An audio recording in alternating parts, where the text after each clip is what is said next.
Bonjour à tous, je suis Lucie Podevin, chef de projet EPM et aujourd'hui je vais vous parler de la gestion des stocks et de réapprovisionnement.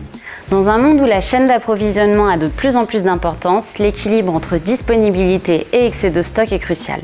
L'objectif est double, éviter les ruptures de stock afin de préserver sa réputation tout en minimisant les excédents, protégeant ainsi son chiffre d'affaires. C'est là que le réapprovisionnement entre en jeu.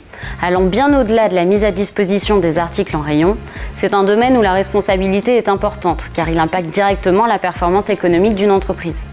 Un réapprovisionnement efficace va définir de nombreux paramètres. Les points de vente à prioriser, les volumes en fonction des saisons ou des événements, le temps d'approvisionnement ou encore les contraintes logistiques.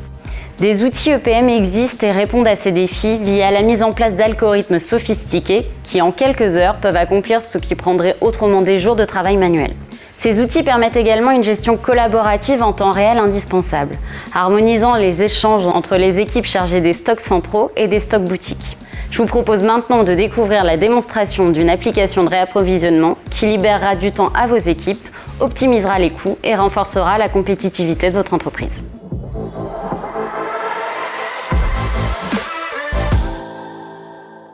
Bonjour, dans cette présentation, nous allons nous intéresser au processus d'allocation et de réapprovisionnement de produits avec Anaplan.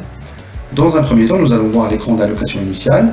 Le but de l'allocation est de distribuer les quantités de manière optimale afin de déterminer le stock initial des boutiques pour commencer les ventes.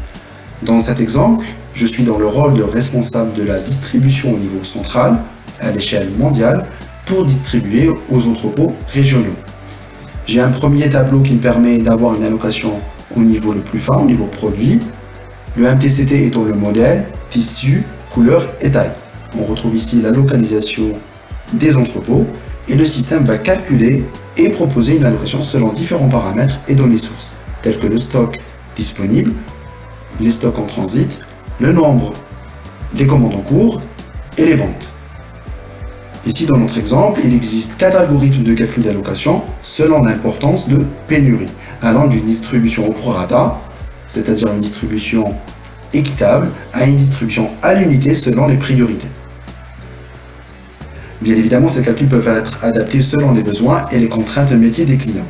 Ensuite, je vérifie les quantités proposées par le système, les modifie si besoin, en fonction du contexte, avant de valider la distribution. Cette validation peut être réalisée au niveau produit et aussi j'ai la possibilité de valider à un niveau plus agrégé pour simplifier et accélérer le processus d'allocation. Dans cet exemple, les produits sont regroupés par thème, le thème étant un regroupement d'articles présents tous ensemble en boutique en même temps. Là, j'ai pu valider la proposition d'allocation des quantités à distribuer. Quant au processus de réapprovisionnement, l'objectif est de ne pas avoir de surstock ou de rupture afin d'assurer les ventes au fur et à mesure des saisons. Le système calcule les quantités à distribuer en fonction notamment des stocks cibles et des ventes et permet d'envoyer automatiquement les propositions de commande vers l'ERP. Maintenant, je souhaite modifier des paramètres qui vont notamment impacter les calculs d'allocation et de réapprovisionnement. Parmi ces paramètres, on retrouve la gestion des priorités. Elle est prise en compte dans le cas où il y a peu de stock pour satisfaire les besoins des différentes demandes. Je modifie la priorité au niveau central pour le processus d'allocation des entrepôts régionaux. Nous avons également des priorités au niveau local pour le processus de réapprovisionnement des boutiques.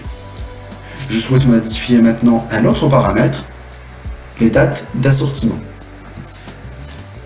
C'est des intervalles de période pendant lesquels les produits ou un regroupement de produits, comme c'est le cas ici, sont distribués. Ceci peut être effectué en fonction du type de canal et de la saisonnalité. Comme vous avez pu le voir, avec Anaplan, j'ai pu gérer mon processus d'allocation assez facilement en fonction de critères flexibles afin de déterminer une stratégie optimale de distribution des produits. Il s'agit là d'un cas d'usage de planification de la chaîne d'approvisionnement. Il est tout à fait possible de réaliser d'autres applications dans Anaplan, telles que la planification des demandes ou la planification de la production. Merci de votre attention et à une prochaine présentation.